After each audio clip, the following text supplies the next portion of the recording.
Hello everyone, it's Eon here, and it's time to try to review what Patreons and tribes we see here in the middle of April. It's getting towards the end of April here, and so most tribes, most Patreons have released most of their files for you to see. Some tribes kind of build it as they build the plane as they go, and others like to release everything day one. So we're going to review this. Again, this is not every Patreon that's out there. If there's something that you're missing that you'd like to see, tell me in the comments below and we'll consider including it. First up, we're going to look at Artisans Guild. And in the month of April, they're doing the quest for Gold Vein. I forget the exact lore, but the dwarves are going to this island to reclaim their homeland from these, lack of a better term, large worms that live there. These dwarves kind of fit a Norse, northern type of vibe with their mammoths.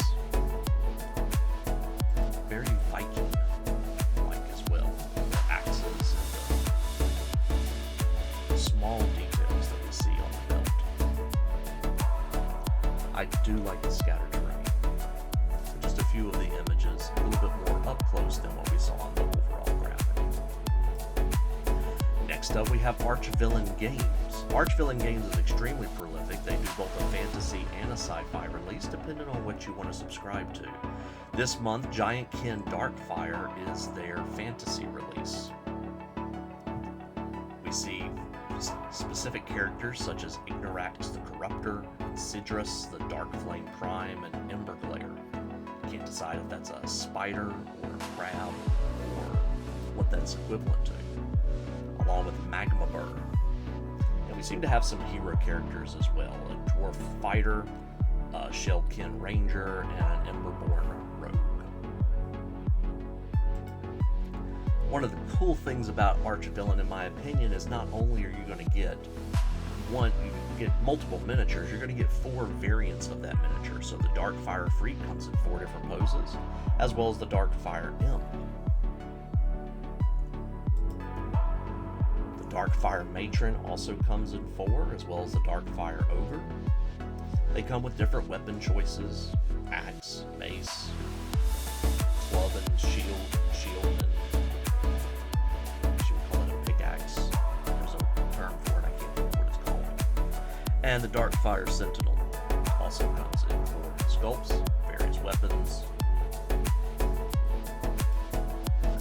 For their SciFi release, we have the Great Bloodshed, the Gult Horde, and I'm probably mispronouncing that, and I apologize for that, Archvillain. So, Gult Morak, which is essentially a large, multi-legged bison monster creature, which obviously has been turned into a weapons platform. Here's the Gult Beater, which seems to be one of the main characters.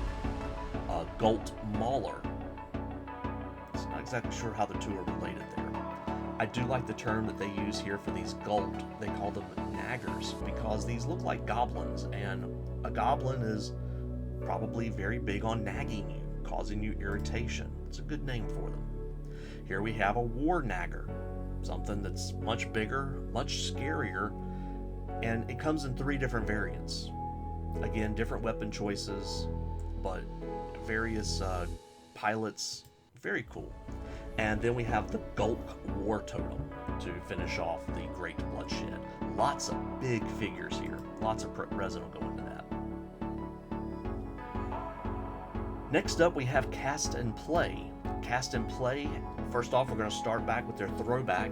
Cast and Play is great at not only do you get this month's new figures, but you also get back some figures that you may have missed from some previous releases. They do seem to kind of have these figured into a Dwarven motif because this month's release is Dwarven Legacy. You had me at Dwarf. We have the Dwarven Mapstone Cartographer and the Dwarven Brew Crop Farmers, along with a pig and a chicken.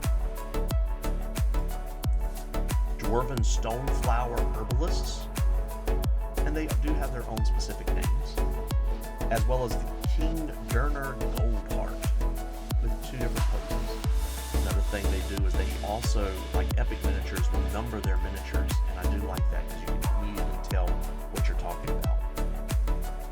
We have a Dwarven Gem treasure trader with 3 different types of treasure chests and some deep vein miners. Dwarven Stonepath Explorers. Thondric is a heavy traveler after my own heart. The Dwarven Gatekeeper Sentinels. I don't know why, but I'm getting Labyrinth vibes from these characters. 823 is the Dwarven Forgehammer Blacksmiths and the Dwarven Boar Stealer Riders. I like the fact that they have their boar with armor, prepared to fight and defend themselves. And then we round off with the Dwarven Rune Sage Diogen. I believe that's a soft G. And then some Dwarven bases to put your figures on and put other figures on as well. Epic Miniatures never ceases to amaze with everything they release every month. First off, we have update number 1, which we get at the first of the month, which was Olympian Legends. We've already seen this in the preview, but just to kind of go through, again, there's much terrain that you can see here. The God Hades Avatar, Cerberus Prime, Medusa Bipedal, because Medusa can't be with a tail. We have Nemean Lionfolk and the Satyr Classic. Do notice they number theirs as well, 4335 and then 4338, and that's because I just didn't put in the extra sculpts.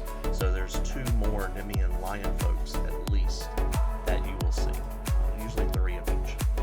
Centaur Scout and the Goddess Athena Avatar. Air Elemental Female and the Cyclops Devourer.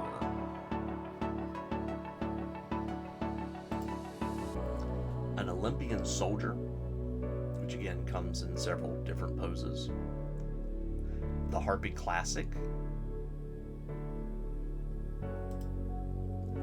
Son of Zeus. Not exactly sure if this is a specific Greek mythology reference or just a generic concept, because Zeus was prolific.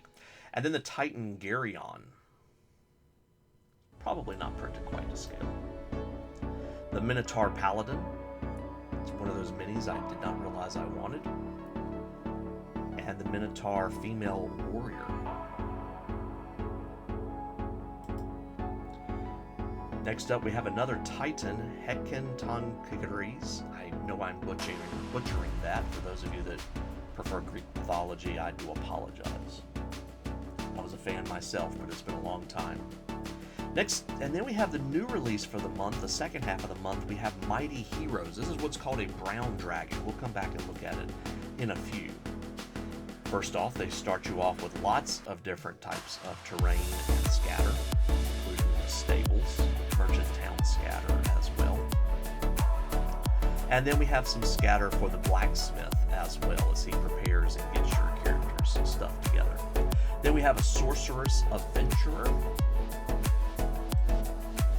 We have a Dwarven Adventurer that comes in at least 3 different modes, whether you want a fighter, a cleric, or a warlock.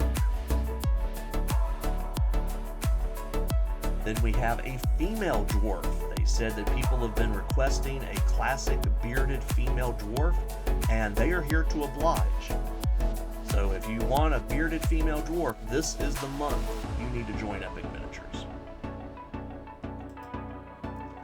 A young elven adventurer looking to set out into the world and make a name for himself. A raven wizard female. She harnesses the magical abilities that she learned from ravens. Did not realize that was a specific type of magic. And then we have Owl Folk Monk, again in 3 different poses. Then we have an Elven Warlock female, and she has made a pact with some sort of demon lord, and you can see she summons little demonic familiars, and she does come along with at least one of those. Then we have the Guard Drake Gold. I guess it's a drake because it does not have any wings. It's more of a lizard than a dragon. These are often used by merchant guilds to protect their goods. They said that they have added a mounted variation as well in case your players may want to buy one and mount one and use it as their mount. Then we have the brown dragon, which apparently guards it's found across the plains, and you have to get past them to get to the merchant town. Again, in 3 different poses. The barbarian warrior female. She will attack first and ask questions later. Then we have the beast folk paladin in 3 different poses. The half orc fighter female in 3 different poses. They said that the half-breeds tend to look more and more like orcs as they grow up. Then we have an element monk air. A monk that specializes in the element of air. He kind of reminds me of someone.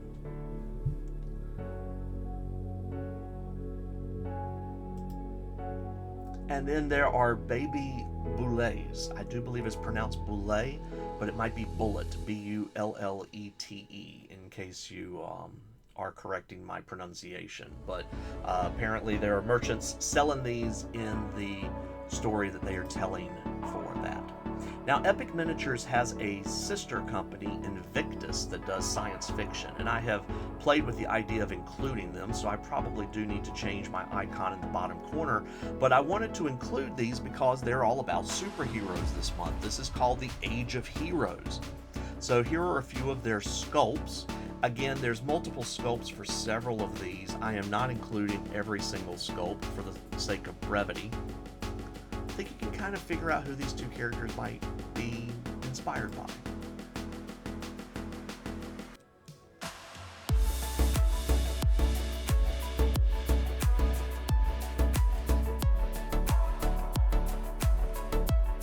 Again, different ones kind of appear to be different people. Not all of these have multiple sculpts.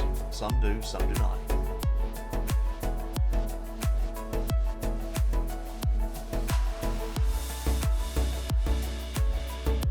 Definitely a variation on some themes we've seen before. The reporter does come in several different poses as well as this reporter does too.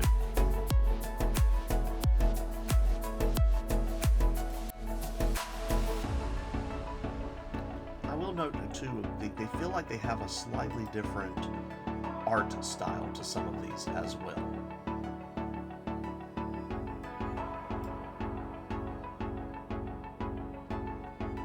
So you definitely have a lot of different inspirations for these various characters.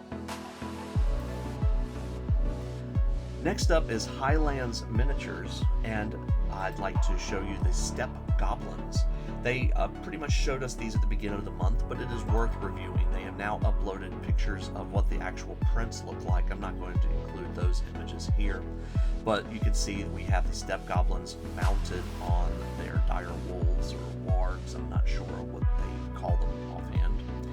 And we have some spearmen as well as some archers. We have a ballista, for lack of a better term, and a chariot along with a shot. Very characterful characters. I really like what they're doing here.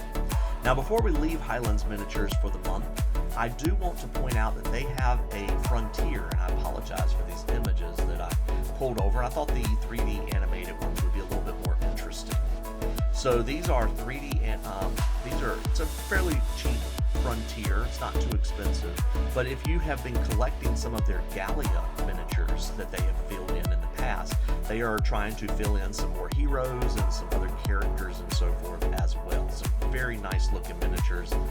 I really like what Highlands Miniatures is doing, and so this is just a few of their things here that I wanted you to be aware of as we looked about here. Next up, we have the Printing Goes Ever On, and the Printing Goes Ever On is continuing Dwarves this month with their new customizer. So this is really the best time to get in. They have multiple customizers they have done in the past. This month is Dwarves Volume 2, I believe is what they're calling it. Yes, Tales of the Deep Volume 2. And most of these dwarves that you see here are not individual miniatures. These are dwarves that they made in their customizer. So you can field entirely unique characters with all of the different heads that are available to you, just the beard styles alone. All of the different weapons and arms and hands and shields that are available, or banners even. Here they're showing you a couple of the miniatures that you can make with their Dwarven Customizer. Some are female, some are male, and you can even have them mounted on a goat if you so wish. So there are goated figures as well as standing figures that don't have a goat. So if you want, you get cavalry, you get infantry, you have lots of accessories that you can add to these characters. You get a lot of bang for your buck with printing goes ever on. Next up, we have STL Miniatures, which is getting ready to launch a Kickstarter as well. Props Volume 2, I do believe it is called. They started off this month with an orphanage set. So he has now given a place for the children that they did in Townsfolk Volume 1 in order to recreate an orphanage. And so here's some scattered terrain as well as some more orphans to have in your town. Could make for lots of different adventures for your adventurers, rather, excuse me. Then they have a dwarf camp, so lots of dwarves. Again, you have me a dwarf. We have made a lot of props and some modular dwarves to stand guard at night. And in their release, they are trying their best to actually release lots of miniatures that go along with some of the miniatures agnostic games. So their Frost City models you see here are kind of intended for Frostgrave. And also Rangers of Shadowdeep is something that STL Miniatures is kind of starting to dive into as well. So you can see these in both places here that they are adding on to those realms. And again, miniature agnostic games. Next up, we have Titanforge Miniatures. Titanforge Miniatures for the month of April is doing Norse and Gnomes. So the Norse warriors can come in on, I don't know specifically what they refer to it as. Maybe some northern miniatures to go along with things. Yeah, these would probably be very useful in a game of Frostgrave.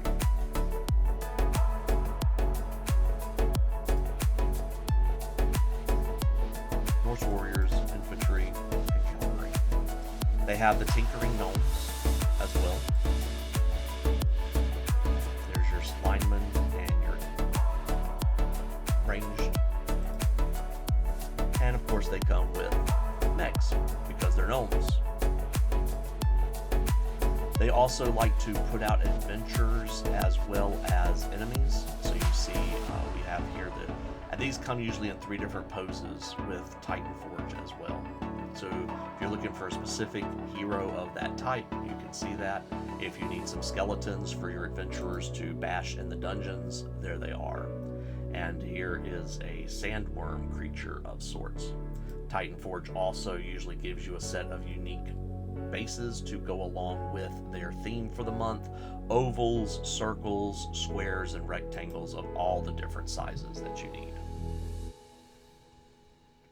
Titanforge's sister company is Cyberforge Miniatures, and this is your science fiction. They are doing a corporation this month, I do believe. A Hostile Takeover, there we go.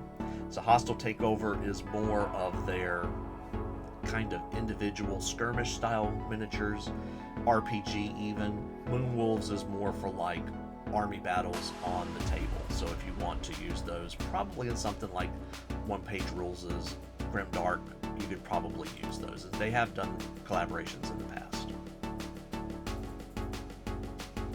Here we're looking at a couple of the miniatures up close.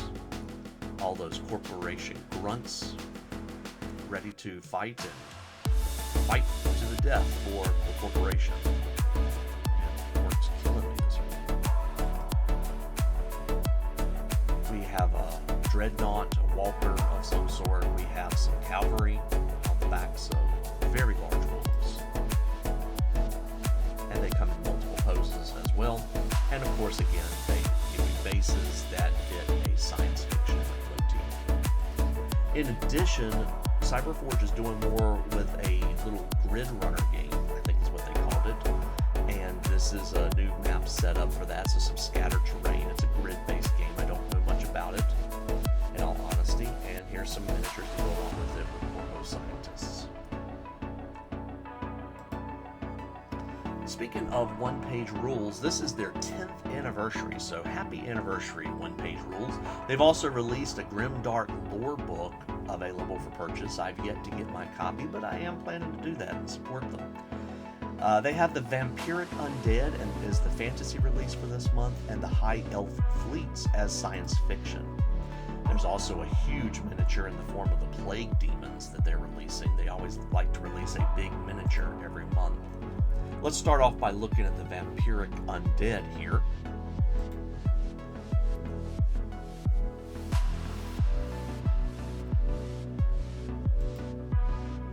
Giant vampire bats, because what other type of bat would you have?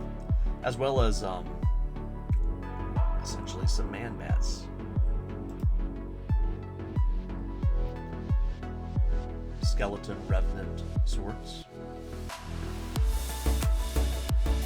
And chariot.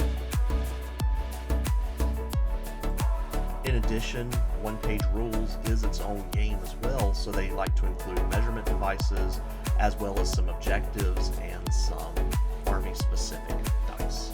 And of course some bases to mount all of your miniatures on. Their science fiction release is High Elf Fleets. So lots of characterful characters here, for lack of a better term. You'll notice that in addition to these elves, you also have some little animal creatures that help them out as well. I don't know if they have actual rules for those, or if they're just there because they're cute. Notice that these come in both a helmeted and a helmet-less variety. Same thing here, both with a helmet and without a helmet. So depending on how you want your elves to look. Same thing here. And there are some variations. I think there was also a variation on the weapon as well. And you can see the little, what looks to be like a squirrel, but not quite.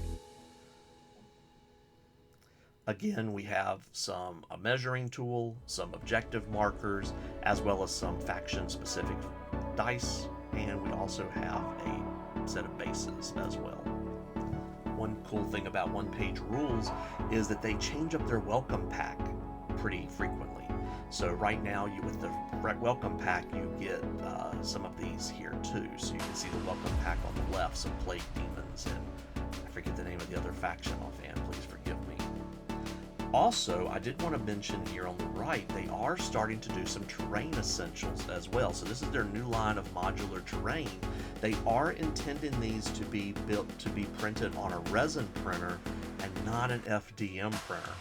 So these are pre-supported as well, and because of their large size, they do recommend that you print them on a bed that has about 9 inches at least in size. Another thing about One-Page Rules that many people forget is that they also have fleet army battles as well. They have a whole system, I forget the name of the system. And so they do often release a few ships here and there that you can print off and use for that. There's also a bunch of paper, cardboard, terrain, and miniatures that can be used too in case you don't have access to a 3D printer. You can 2D print the little cardboard miniatures and do that, but I did not include those pictures for this. Next up, we have Station Forge, and Station Forge is kind of difficult to do every month because they do not show everything up front in the beginning like most other STL tribes and Patreons do. They tend to release throughout the month, and then at the end of the month, they do a recap. And well, sometimes they do that. I think they usually do. And just to kind of remind you, hey, this is what you got this month. This is the Royal Guard Elites. Then they released this Scavenger Infantry Builder. So this came with multiple parts. You can see here that you can have lots of variation in your figures. Then we have the Socrates Elites.